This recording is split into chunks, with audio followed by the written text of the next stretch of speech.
नमस्कार मित्रों, गोल्डचक्र की यूट्यूब चैनल पर आप लोगों का स्वागत है। मेरा नाम है नवीन कुमार। इंडियन इकोनॉमी का क्लास बाबू रेगुलर चल रहा है। इतने समय बैंकिंग का टॉपिक चल रहा है। प्लेलिस्ट में क्लास पड़ा हुआ है। मास्टर ने पूरा डिटेल से आपको मॉनेटरी पॉलिसी बताया, आरबीआई के द्वारा किस प्रकार इन्फ्लेशन को कंट्रोल किया जाता है, मंदी की अर्थव्यवस्था से उबरने का प्रयास किया जाता है, इकोनॉमिक ग्रोथ को जो है कायम रखने के लिए किन प्रकार से जो है या किस प्रकार से मात्रात्मक और गुणात्मक उपकरणों का उपयोग किया जाता है, संकुचनकारी और प्रसारकारी नीतियों को अपनाया जाता है। पूरा डिटेल से क्लास चला हुआ है, जाकर के देखिए। वहां पर आपको मेंस और प्रारंभिक परीक्षा दोनों के फैक्टर समाहित मिलेंगे। आज बारी है बड़े इंपॉर्टेंट टॉपिक की, भारत में बैंकिंग प्रणाली की संरचना। और इस बैंकिंग प्रणाली की संरचना में हमने संस्थागत ढांचा देखना है, ऐतिहासिक विकास देखना है, और बैंकों का जो व्यापक तौर पर विलय हुआ है उस विलय को भी पूरा डिटेल से हम लोगों को देखना है। अब अगर मैं थोड़ा सा एक ड्राफ्टिंग करूं कि कैसे हम लोगों को पढ़ना है भारत में जो बैंकिंग प्रणाली, उसमें पहला आपको बैंक दिखाई पड़ेगा अनुसूचित वाणिज्यिक बैंक। अब अनुसूचित वाणिज्यिक बैंक को कई रूपों में देख सकते हैं। एक तो सार्वजनिक क्षेत्र के जो सरकारी बैंक हैं, है ना, सार्वजनिक क्षेत्र के जो है बैंक। दूसरा है निजी क्षेत्र के भारतीय बैंक। देखिए, सार्वजनिक क्षेत्र के बैंक होते जैसे बैंक ऑफ बड़ौदा, जैसे इंडियन बैंक, है ना, जैसे एसबीआई। तो ये सार्वजनिक क्षेत्र के क्या है, बैंक हैं। ऐसे कुछ आपको निजी क्षेत्र के बैंक मिलेंगे, जैसे एचडीएफसी, ये निजी क्षेत्र का बैंक है ना। तो कुछ जो है निजी क्षेत्र के जो है बैंक, ये भारतीय। फिर उसके बाद निजी क्षेत्र के कुछ विदेशी बैंकों को हम लोग देखेंगे। फिर उसके बाद क्षेत्रीय ग्रामीण बैंक देखेंगे, आरआरबी। ठीक है ना। अब यहां पर देखना जरा, यहां तो आपको अनुसूचित वाणिज्यिक बैंक मिला, ऐसे ही आपको अनुसूचित सहकारी बैंक मिलेगा। और अनुसूचित सहकारी बैंक को रेगुलेट करने का काम कौन करती है, national federation of state cooperation bank limited के द्वारा रेगुलेट किया जाता है।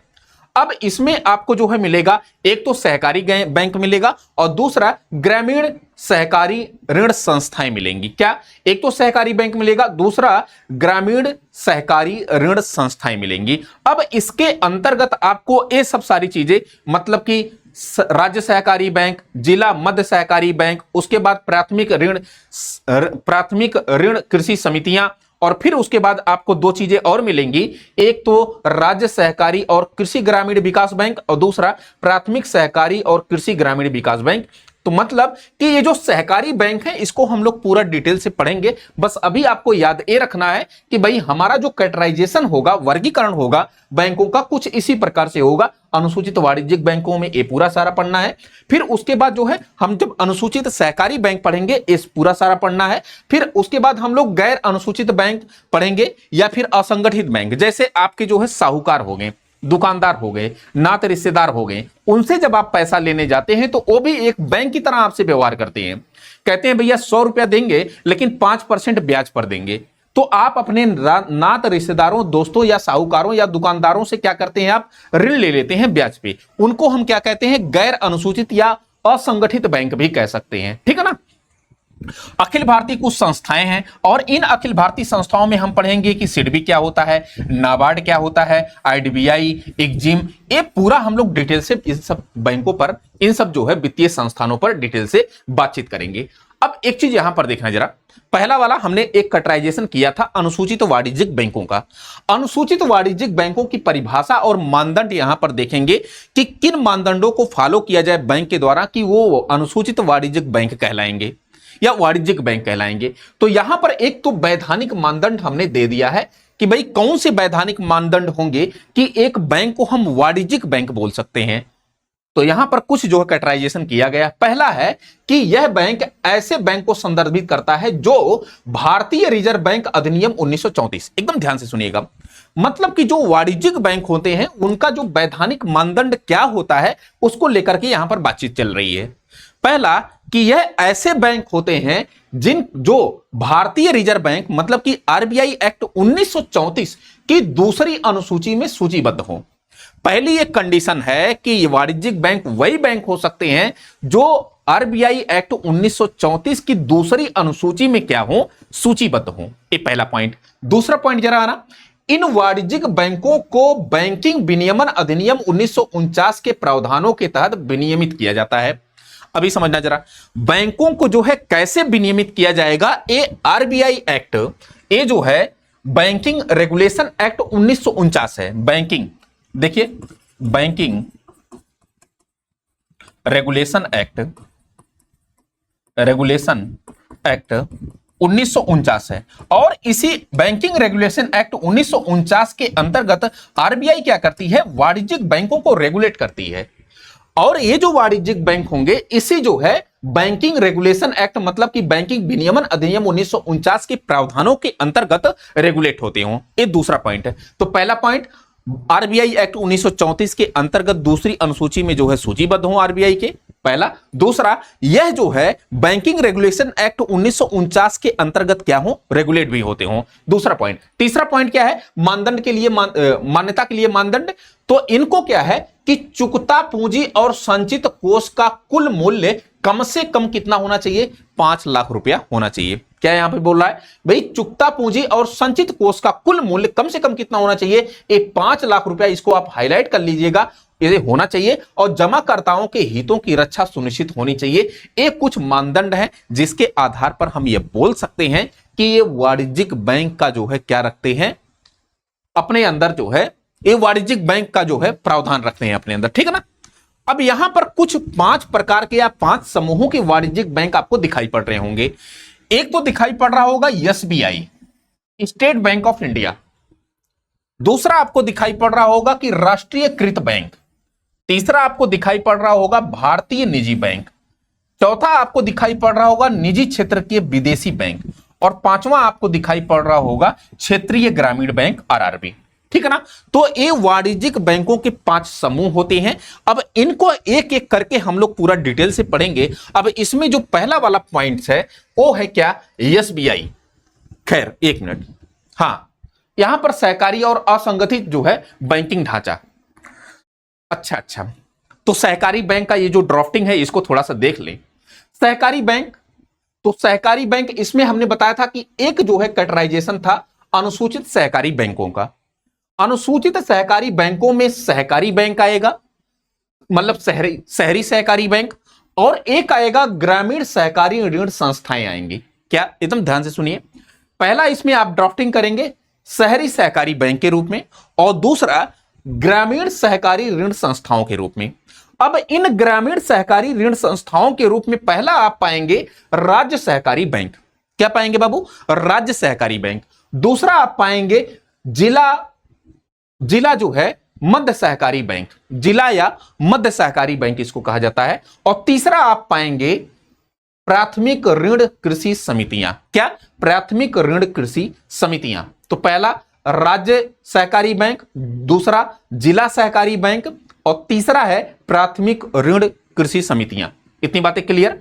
अब यहां पर 2 संस्थाएं आप पाएंगे, 2 बैंक और, एक है राज्य सहकारी कृषि एवं ग्रामीण विकास बैंक, बहुत इंपॉर्टेंट है, ये सब हम लोग पढ़ेंगे पूरा डिटेल से। फिर उसके बाद प्राथमिक सहकारी कृषि एवं ग्रामीण विकास बैंक। देखिए यहां पर एक राज्य सहकारी कृषि एवं ग्रामीण विकास बैंक और दूसरा है यहां पर प्राथमिक सहकारी कृषि एवं ग्रामीण विकास बैंक। इन सब को हम लोग पूरा डिटेल से पढ़ेंगे आगे चल करके, ठीक है ना। फिर उसके बाद यहां पर है असंगठित सहकारी बैंक, असंगठित सहकारी बैंक, ठीक है ना, उसको भी देख लेंगे। तो जब हम सहकारी बैंक पढ़ेंगे तो उसमें सारा कुछ देखेंगे। अब यहां पर देखिए हम लोग आते हैं अपने जो है मेन वाणिज्यिक बैंकों पर। मेन वाणिज्यिक बैंकों पर हमने बताया कि वाणिज्यिक बैंक के 5 समूह होते हैं, और जिसमें सबसे पहला जो समूह था वो एसबीआई का था। तो बैंकों की उत्पत्ति को लेकर के जब मैं पहला क्लास लिया था तो उसमें हमने 3 बैंक बताए थे। एक तो बैंक ऑफ कलकत्ता बताया था, बैंक ऑफ बॉम्बे बताया था, और बैंक ऑफ मद्रास बताया था। कलकत्ता बैंक की स्थापना जो है 1806 में किया गया था। इसको लेकर के क्वेश्चन पूछा गया है। इतनी बातें क्लियर। ये ईस्ट इंडिया कंपनी के अंतर्गत आप जानते हैं कि उतने समय ईस्ट इंडिया कंपनी का शासन था भारत में, और 1806 में बैंक ऑफ कलकत्ता की स्थापना की जाती है।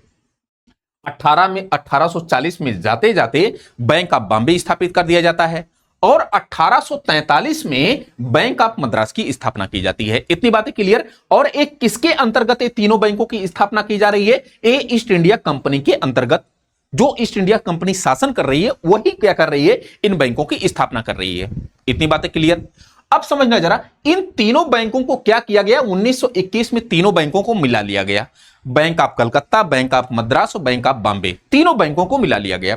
और तीनों बैंकों को जब मिलाया जाता है 1921 में, अब इन्हीं तीनों बैंकों को मिला करके क्या नाम दे दिया गया, इसको इंपीरियल बैंक ऑफ इंडिया नाम दे दिया गया। क्या नाम दे दिया गया बाबू, इंपीरियल बैंक ऑफ इंडिया नाम दे दिया गया। फिर आते हैं यहां पर, अब 1955 में क्या किया गया, इसी इंपीरियल बैंक ऑफ इंडिया का राष्ट्रीयकरण कर दिया गया और इसका नाम बदल करके क्या कर दिया गया, स्टेट बैंक ऑफ इंडिया कर दिया गया और इसे जो है अब राष्ट्रीयकृत कर दिया गया।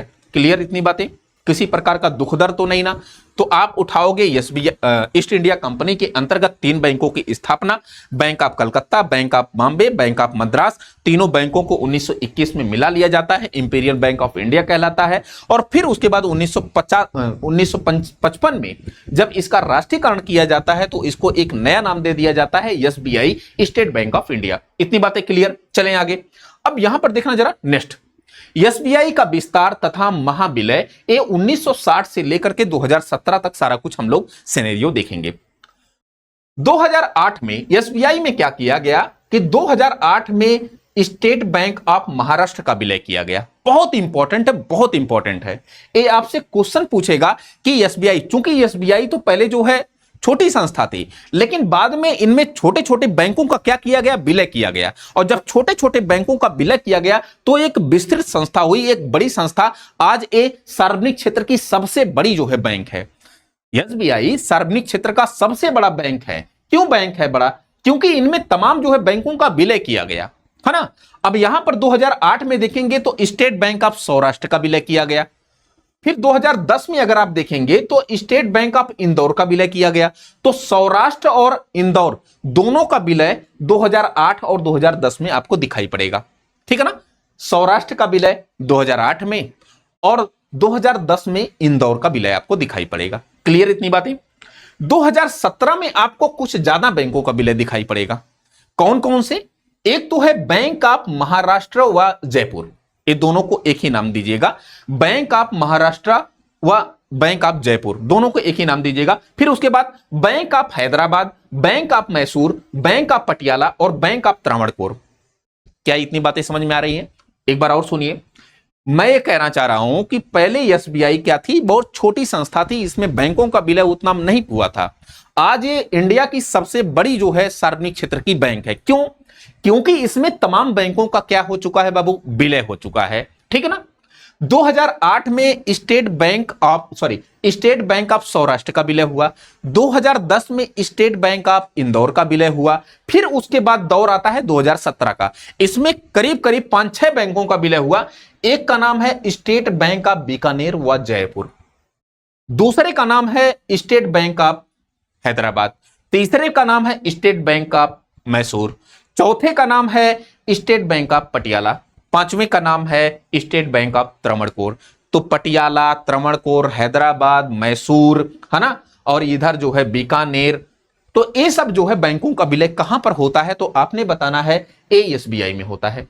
क्लियर इतनी बातें। अब आइए जरा यहां पर 2060 में, यहां पर कह रहा है 2060 में 7 क्षेत्रीय बैंकों का नियंत्रण प्राप्त कर लिया। अब 7 क्षेत्रीय बैंक, 5 तो कुछ ए हो जाएंगे, एक तो स्टेट बैंक ऑफ बीकानेर व जयपुर, एक हैदराबाद 2, मैसूर 3, पटियाला 4 और उसके बाद त्रावणकोर 5 ए हो जाएंगे और 2, एक तो इंदौर हो जाएगा और एक सौराष्ट्र, 2 ए हो जाएंगे। टोटल कितने हो जाएंगे बाबू, 7। तो वही कह रहा है कि 1960 में 7 क्षेत्रीय ग्रामीण बैंकों, 7 क्षेत्रीय बैंकों का जो है नियंत्रण प्राप्त कर लिया।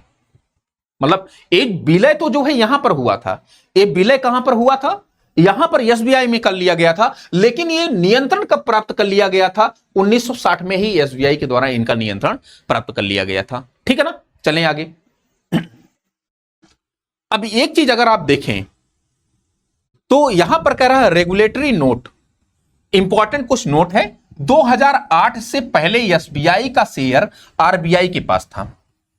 यहां पर कहना चाह रहा है कि भैया जो एसबीआई का शेयर है 2008 से पहले बहुत बड़े पैमाने पर वो आरबीआई के पास था, लेकिन 2008 के बाद भारत सरकार ने इसका पूरा शेयर ले लिया। किसका? एसबीआई का।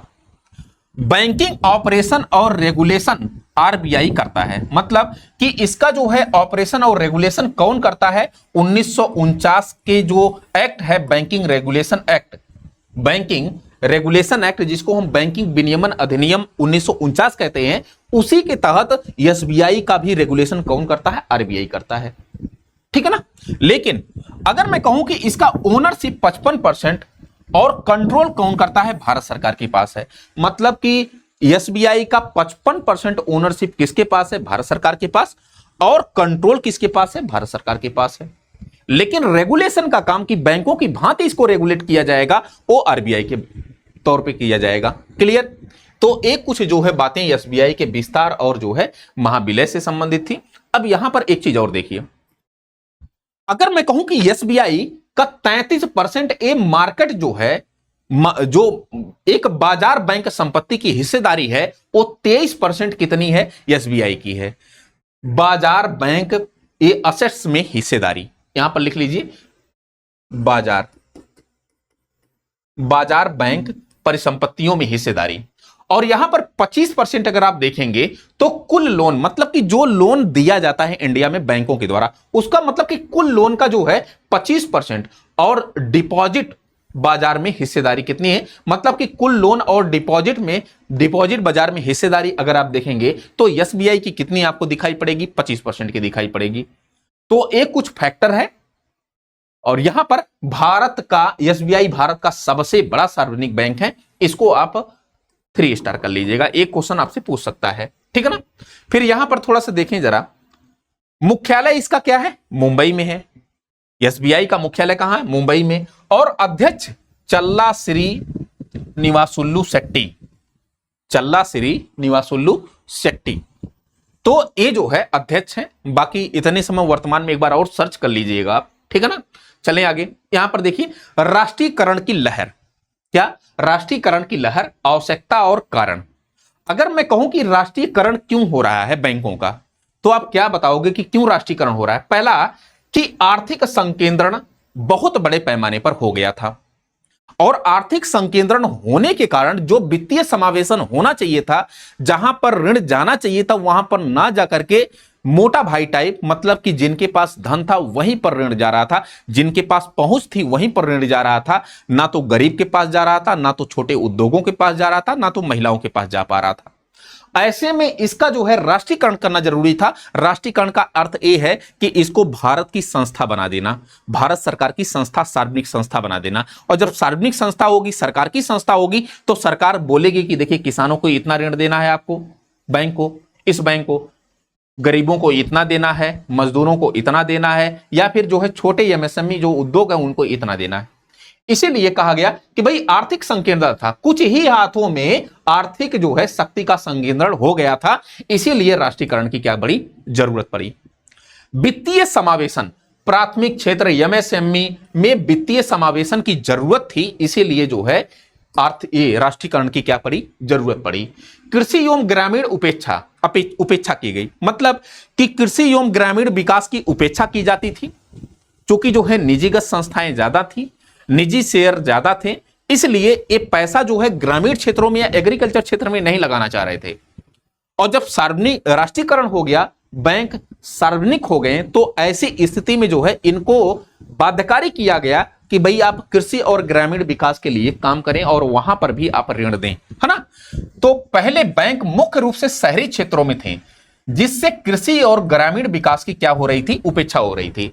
अब जब उपेक्षा हो रही थी, ऐसे में जो है राष्ट्रीयकरण की क्या आवश्यकता पड़ी। क्लियर इतनी बातें। फिर यहां उद्यमिता को बढ़ावा। क्या? उद्यमिता को बढ़ावा। बैंक में वित्त पोषण योजना का जो है प्रारंभ करने के लिए, ताकि उद्यमिता को बढ़ावा मिल सके। अब भारत सरकार कई योजनाएं ला रही है। अब उन योजनाओं के तहत बैंकों को रेगुलेट करना है। अगर बैंकों का राष्ट्रीयकरण नहीं होगा तो सरकार अपनी योजनाओं को बढ़िया से रेगुलेट नहीं कर सकती। जैसे नहीं कि स्टार्टअप इंडिया लाया गया है, स्टैंड अप इंडिया लाया गया है, तमाम योजनाएं लाई गई हैं। तो राष्ट्रीयकरण होना बेहद क्या है? जरूरी है। ठीक है। राष्ट्रीयकरण के लिए ऐतिहासिक चरण, तो आपको पता होगा कि भाई 1969 में 14 बैंकों का राष्ट्रीयकरण किया गया था। इसको आपको याद रखना है। आरबीआई का राष्ट्रीयकरण कब किया गया? 1 जनवरी 1949 को। आरबीआई का राष्ट्रीयकरण। एसबीआई का राष्ट्रीयकरण कब किया गया? 1955 में किया गया। फिर उसके बाद 1969 में 14 बड़े बैंकों का राष्ट्रीयकरण किया गया। एक क्वेश्चन पूछा गया है 1980 में 6 बड़े बैंकों का क्या किया गया? राष्ट्रीयकरण किया गया। यह भी क्वेश्चन पूछा गया है आपसे, ठीक है ना। बैंकों का यह राष्ट्रीयकरण बैंकिंग विनियमन अधिनियम 1949 के तहत किया जाता है। मोस्ट इंपॉर्टेंट है, इसको जो है 3 स्टार कर लीजिए। अगर आपसे पूछे कि जो बैंकों का जो है राष्ट्रीयकरण, बैंकों का राष्ट्रीयकरण एक किस अधिनियम के तहत किया जाता है, तो आप आरबीआई एक्ट 1934 मत लगाइएगा, बल्कि क्या बैंकिंग विनियमन अधिनियम 1949 लगाइएगा, ठीक है ना। चलें आगे। यहां तक किसी प्रकार का दुख दर्द तो नहीं ना। अब देखना जरा, यहां पर कुछ जो है सार्वजनिक क्षेत्र के बैंक हैं। क्या है? सार्वजनिक क्षेत्र के बैंकों का एकीकरण हुआ है और ये एकीकरण आपको करंट में मिल जाएगा। 1 अप्रैल 2020 को इसका एकीकरण किया गया है। आपसे पूछता है कि पीएनबी में कौन से बैंकों का एकीकरण किया गया, एसबीआई में कौन से बैंकों का एकीकरण किया गया, इंडियन बैंक में कौन सा बैंक जो है शामिल किया गया, ऐसे आपसे करके क्वेश्चन पूछता है ना। तो जैसे अगर आप यहां पर देखेंगे तो पीएनबी है पंजाब नेशनल बैंक। अब पंजाब नेशनल बैंक में 2 बैंकों का विलय किया गया है, एक ओरिएंटल बैंक ऑफ कॉमर्स और दूसरा यूनाइटेड बैंक ऑफ इंडिया। तो ये आपसे मिलान करने के लिए यहां से क्वेश्चन आ सकता है। बाकी जो है पीएनबी तो है ही, ठीक है ना। तो तीनों बैंक मिल करके अब किस नाम से जाने जा रहे हैं? पीएनबी, पंजाब नेशनल बैंक के नाम से। क्लियर इतनी बातें? किसी प्रकार का दुख दर्द तो नहीं ना। चलें आगे। केनरा बैंक आपको दिखाई पड़ रहा होगा। केनरा बैंक में एक बैंक मिलाया गया जिसका नाम क्या है? Syndicate bank. सिंडिकेट बैंक कहां पर मिलाया गया है? केनरा बैंक में। सिंडिकेट बैंक का विलय कहां पर हुआ? केनरा बैंक में। बाकी सिंडिकेट बैंक तो केनरा बैंक तो था ही, है ना। तो केनरा बैंक और सिंडिकेट बैंक अब क्या हो गया है? एक हो गया है। फिर उसके बाद यहां पर यूनियन बैंक ऑफ इंडिया देखेंगे। अब इस यूनियन बैंक ऑफ इंडिया में 2 बैंकों का विलय किया गया, एक कारपोरेशन बैंक और दूसरा जो है आंध्रा बैंक। बाकी जो है यूनियन बैंक ऑफ इंडिया था ही। तो ये तीनों बैंक अब एक बैंक हो गए हैं जिसका नाम क्या है? Union bank of India. तो अगर मैं कहूं कि यूनियन बैंक ऑफ इंडिया में किस 2 बैंकों का विलय किया गया, तो आपने बताना है कि आंध्रा बैंक और कारपोरेशन बैंक का, इन दोनों का विलय यूनियन बैंक में किया गया है। इंडियन बैंक, इंडियन बैंक में एक बैंक मिलाया गया है, इलाहाबाद बैंक। क्या इलाहाबाद बैंक का विलय कहां पर हुआ है? तो आपने बताना है इंडियन बैंक में हुआ है। एक बार और देखना जरा। 1 अप्रैल 2020 को किया गया। पीएनबी में 2 बैंकों का, ओरिएंटल बैंक ऑफ कॉमर्स और यूनाइटेड बैंक ऑफ इंडिया, 2 बैंकों का विलय किया गया। उसके बाद केनरा में एक बैंक का विलय किया गया है, सिंडिकेट बैंक का। फिर उसके बाद यूनाइटेड बैंक ऑफ इंडिया में 2 बैंकों का, आंध्रा बैंक और कॉर्पोरेशन बैंक का विलय किया गया है। उसके बाद इंडियन बैंक में एक बैंक का विलय किया गया है जिसका नाम है इलाहाबाद बैंक, ठीक है ना। चलें आगे। अब यहां पर आइए जरा। अगर मैं कहूं कि भाई बैंकिंग जो है विलय के लाभ क्या होते हैं, तो आपको क्या बताएंगे कि बैंकिंग विलय के लाभ क्या हो सकते हैं? तो विलय के लाभ, वैश्विक बैंकों के साथ जो है प्रभावी रूप से प्रतिस्पर्धा। मतलब कि जब बैंकों का विलय होगा तो एक तो वो बड़े पैमाने पर कारोबार कर पाएंगे, दूसरे बड़े बैंकों को प्रतिस्पर्धा में शामिल हो पाएंगे, या फिर विश्व के दूसरे जो है बैंकों से प्रतिस्पर्धा या कंपटीशन कर पाएंगे। तो ये कह रहा है कि वैश्विक बैंकों के साथ प्रभावी रूप से ये प्रतिस्पर्धी होंगे। ये पहला लाभ है। दूसरा लाभ आप देखेंगे कि बड़े पैमाने पर संचालन व तालमेल से बैंकों का जो है लागत लाभ क्या होता है? कम होता है। जैसे नहीं कि 2 लोगों का खाना आप अगर अलग अलग बनाएंगे तो लागत ज्यादा आएगी, अगर हम एक ही जगह बना दें तो लागत क्या हो जाएगी? कम हो जाएगी। तो ऐसे बैंकों के ऑपरेशनल लागत अलग अलग आती हैं। वाणिज्यिक, मतलब कि जो बैंक ऑफ बड़ौदा है और पीएनबी, अगर ये अलग अलग काम करेंगे तो ज्यादा जो है लागत आएगी, दोनों मिलकर के काम करेंगे तो लागत कम आएगी। ऐसे ही अगर बैंकों का विलय होता है तो जो ऑपरेशनल लागत है वो कम हो जाती है, और जब ऑपरेशनल लागत कम हो जाती है तो बैंकों के पास पूंजी क्या होती है? बचती है, और प्रतियोगिता या वित्तीय समावेशन में वो अलग से पार्टिसिपेट करते हैं, ठीक है ना। तो तीसरा है कि भाई दिवालियापन से उबरने के लिए, जैसे मान लेते हैं एक कमजोर बैंक था और ये मजबूत बैंक है, ये विलय कर लिया, तो ये जो कमजोर बैंक था, यहां पर जो लोग जुड़े थे इनके जो है ऊपर समस्या नहीं आएगी। अब चूंकि ये बड़ा व्यक्ति इसमें अपने हाथ में पकड़ लिया इसको, तो ये व्यक्ति दिवालियापन से बच गया। इसके जो मतलब कि उपभोक्ता थे ये भी बच गए, इसके जो ग्राहक थे ये भी बच गए, ठीक है ना। अब यहां पर देखिए जरा, दिवालियापन से उबरने के लिए। फिर उसके बाद ग्राहकों के लिए आर्थिक सुरक्षा, तो बड़े बैंक में अगर विलय होगा तो ग्राहकों के लिए आर्थिक सुरक्षा तो होगी। फिर उसके बाद बड़े बैंकों की जो है दक्षता तथा तकनीकी लाभ मिले, मतलब कि बड़े बैंक, जैसे एक बड़ा बैंक है और एक छोटा, जैसे पीएनबी में विलय हुआ 2 बैंकों का, तो पीएनबी के पास दस्ता ज्यादा थी, कुशलता ज्यादा थी, तकनीकें इसके पास ज्यादा थी, संचार मीडिया इसके पास ज्यादा थी। अब ये जो दो बैंक गए हैं, इनको भी ये सब सारी तकनीकें, सुरक्षा, आर्थिक सुरक्षा इत्यादि मिल रही हैं, तो ये भी अब फलने फूलने लगे, है ना। तो वही कह रहा है कि बड़े बैंकों की दस्ता व तकनीकी लाभ भी उनको क्या हो सकता है, मिल सकता है। फिर एनपीए को नियंत्रित करने में मददगार तथा वित्तीय समावेशन को प्रोत्साहन मिलता है। एनपीए क्या होता है? Non performing assets. कोई बैंक अगर किसी ग्राहक को ऋण देता है, अगर 90 दिन के भीतर वो ग्राहक, वो जो है, जो उपभोक्ता है, वो जो है, जो ऋणदाता, ऋण ग्राहक है, जो बैंक से ऋण लिया है, 90 दिन के भीतर अगर ऋण का वापसी नहीं करता है ब्याज सहित, तो वो एनपीए मान लिया जाता है। इसको गैर निष्पादित संपत्तियां कहते हैं, इसको नॉन परफॉर्मिंग एसेट्स कहते हैं, ठीक है ना। तो खैर ये एनपीए में चेंज हो जाता है। अगर कोई विलय कर लिया जाए तो विलय कर लिया जाएगा, वित्तीय समावेशन उसका मजबूत बैंक हो जाएगा, तो एनपीए में वो चेंज नहीं हो पाएगा, बल्कि जो मजबूत बैंक होगा ना, वो वसूली कर लेगा। क्या कर लेगा? वसूली वो कर लेगा। तो यही कह रहा कि एनपीए को नियंत्रित करने में मददगार तथा वित्तीय समावेशन को प्रोत्साहन मिलता है। वर्तमान स्थिति थोड़ा सा यहां पर देख लें तो एक कुछ लाभ है, बहुत इंपॉर्टेंट लाभ है, इसको आप लोग एक एक पॉइंट करके लिख लीजिएगा, ठीक है ना। वर्तमान स्थिति क्या है कि कुल 12 सार्वजनिक बैंक, इसमें 11 राष्ट्रीयकृत बैंक और एक जो है क्या है, एसबीआई, ठीक है। नोट में क्या है? विलय के पश्चात एसबीआई के बाद पीएनबी भारत का दूसरा सबसे बड़ा सार्वजनिक क्षेत्र का क्या है, बैंक है, ठीक है। तो एक कुछ बातें आपने जो है विलय से संबंधित देखी। अब इसके बाद जो है क्लास जो है कर लेते हैं, ताकि आपका पूरा जो है अच्छे से टॉपिक क्लियर रहे, ठीक है ना।